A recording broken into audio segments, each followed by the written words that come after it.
இந்திய அரசியலமைப்பு வரலாற்றில் 53வது உச்சநீதிமன்ற தலைமை நீதிபதியா ஜஸ்டிஸ் சூரியகாந்த் அவர்கள் பதவியேற்றிருக்காரு. யார் இந்த சூரியகாந்த், அவர் என்னென்னலாம் பண்ணியிருக்காரு அப்படின்றத இந்த வீடியோவில் பார்க்கலாம். வாங்க வீடியோக்குள்ளே போகலாம். 1962 பிப்ரவரி 10 ஹரியானாவில் இசார் அப்படின்ற ஊரில் சூரியகாந்த் பிறக்கிறாரு. 1984 மகரிஷி தயானந்த் யூனிவர்சிட்டியில் அவருடைய LLBயை கம்ப்ளீட் பண்ணுறாரு. 1984 இசார் மாவட்ட நீதிமன்றத்தில் வழக்கறிஞர் ஜாயின் பண்ணுறாரு. 1985 சண்டிகருக்கு டிரான்ஸ்ஃபர் செஞ்சு பஞ்சாப் மற்றும் ஹரியானா உயர்நீதிமன்றத்தில் வழக்கறிஞராக ஜாயின் பண்ணுறாரு. 2000 ஜூலை 7 அன்னைக்கு அவருடைய சிறு வயதிலேயே உயர்நீதிமன்ற நீதிபதியாக ஆகிறாரு. அதுக்கப்புறம் 2004 ஜனவரி 9 பஞ்சாப் மற்றும் ஹரியானா உயர்நீதிமன்றத்தின் நிரந்தர நீதிபதியா இருக்காரு. 2007 பிப்ரவரி 23 நேஷனல் லீகல் சர்வீஸ் அத்தாரிட்டி அதுல உறுப்பினரா ஜாயின் பண்றாரு. 2011 குருசேஸ்வரா யூனிவர்சிட்டியில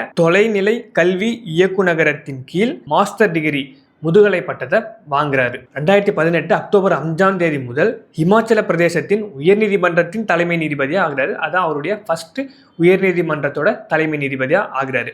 அதன் பிறகு 2019 மே 24 இந்திய உச்சநீதிமன்றத்தின் நீதிபதியாக உயர்த்தப்படுகிறார். 2024 நவம்பர் 12 உச்சநீதிமன்றத்தின் சட்ட சேவை குழுவின் தலைவராக ஆகிறாரு. 2025 நவம்பர் 24 உச்சநீதிமன்றத்தின் தலைமை நீதிபதியா திரௌபதி முர்மு அவங்களால பதவி பிரமாணம் செஞ்சுக்கிறாரு. 2027 பிப்ரவரி 9 இவருடைய பதவிக்காலம் முடியுது. ஜஸ்டிஸ் சூரியகாந்த் அவர்கள் பல்வேறு வகையான வழக்குகளுக்கு சிறந்த தீர்வினை கொடுத்திருக்காரு.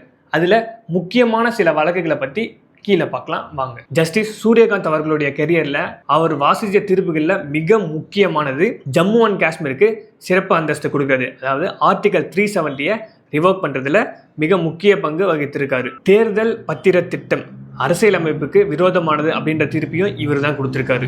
இன்னும் சொல்லணும் அப்படின்னா தேச துரோக சட்டம் அப்படின்ற ஒரு சட்டத்தை ஸ்டே பண்ணியும் வச்சிருக்காரு. குறிப்பா சொல்லணும் அப்படின்னா 16வது ஜனாதிபதி குறிப்பு அப்படின்ற வழக்கையுமே இவர் தான் விசாரிச்சாரு. இது போல இன்ட்ரெஸ்டிங்கான டாபிக்ஸை தெரிஞ்சுக்க வாவ் நெட்வொர்க்கோட ஃபேஸ்புக், இன்ஸ்டாகிராம், யூடியூபை சப்ஸ்கிரைப் பண்ணிக்கோங்க, ஃபாலோ பண்ணிக்கோங்க.